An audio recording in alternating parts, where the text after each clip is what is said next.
కాల్పుల విరమణ ఒప్పందం అనంతరం గాజాలోకి ప్రవేశిస్తున్న సహాయక సామగ్రి కోసం ప్రజలు ఎగబడుతున్నారు. వాహనాల వెంట పరుగులు పెడుతూ అందిన కాడికి తీసుకుని వెళ్తున్నారు. మరికొన్ని రోజుల్లో ఈ పరిస్థితిలో మార్పు వస్తుందని ఐరాస అధికారులు చెబుతున్నారు. మరోవైపు గాజాలో వైద్య సదుపాయాల మెరుగుదలకు ప్రపంచ ఆరోగ్య సంస్థ చర్యలు చేపట్టింది.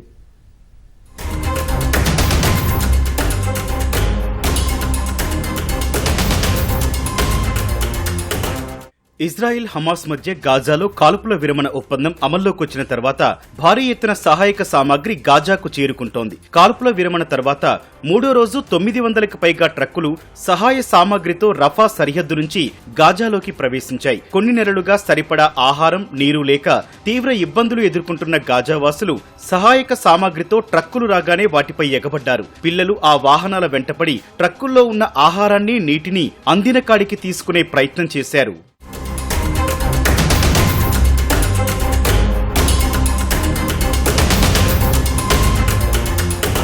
అయితే ఈ దారుణ పరిస్థితి నుంచి గాజా మరికొన్ని రోజుల్లో కోలుకుంటుందని ఐరాస అధికారులు చెబుతున్నారు. అందరికీ తగినంత ఆహారం, నీరు, సహాయక సామాగ్రి అందుబాటులో ఉందని నమ్మకం కలిగినప్పుడు ఇలా సహాయక సామాగ్రి కోసం ప్రజలు ఎగబడటం నిలిచిపోతుందని తెలిపారు. గాజాలోకి ప్రవేశించిన సహాయ సామాగ్రిని ప్రజలకు సహాయక సిబ్బంది అందిస్తున్నారు.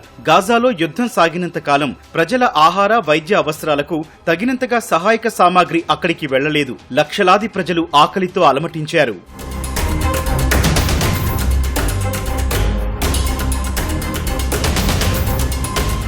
గాజాలో 20 లక్షల మందికి పైగా ప్రజల జీవితాలు కేవలం సహాయక సామాగ్రిపైనే ఆధారపడి ఉన్నాయి. మరోవైపు గాజా ఆసుపత్రుల్లో వైద్య సదుపాయాల మెరుగుదలకు ప్రపంచ ఆరోగ్య సంస్థ 60 రోజుల ప్రణాళికను రూపొందించింది. ఆసుపత్రుల్లో పడకల పెంపు సహా ఇతర మౌలిక సదుపాయాలను కల్పించనుంది. యుద్ధం కారణంగా గాజాలో 30,000 మందికి పైగా తీవ్ర గాయాల పాలవగా వారికి ప్రత్యేక వైద్య చికిత్స అవసరమవుతోంది.